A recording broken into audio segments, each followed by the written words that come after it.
दिल्लीतील महाराष्ट्र सदनामधील राजर्षी शाहू महाराजांचा पुतळा राजर्षींच्या मूळ छबीपेक्षा वेगळा असल्यानं शाहू प्रेमींमधून नाराजी व्यक्त होऊ लागली आहे। हा चुकीच्या पद्धतीनं पुतळा उभारणीची आणि राजर्षींच्या 150व्या जयंतीनिमित्त बार्टीनं केलेला कार्यक्रम आयोजनाचा फार्स याची जबाबदारी पालकमंत्री हसन मुश्रीफ यांनी स्वीकारावी आणि त्यांनी राजीनामा द्यावा अशी मागणी भाकपच्या शिष्टमंडळानं केली आहे।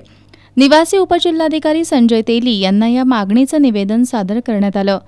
बार्टीनं राजर्षींच्या जयंती कार्यक्रमाच्या आयोजनासाठी बार्टीच्या संचालकांच्या नातेवाईकांना 1.25 कोटी रुपयांचं टेंडर मंजूर केल्यानं यामध्ये पैशाचा अपव्यय झाल्याचा आरोप भाकपचे जिल्हा सचिव सतीशचंद्र कांबळे यांनी केलाय।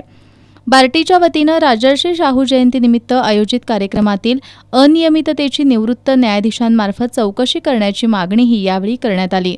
यावेळी कॉम्रेड दिलीप पवार, सतीशचंद्र कांबळे, रघुनाथ कांबळे, रमेश वडणगेकर, दिलदार मुजावर, इर्शाद फराज, रियाज मुजावर, गोरख थोरात, सदानंद घाटगे आदी उपस्थित होते।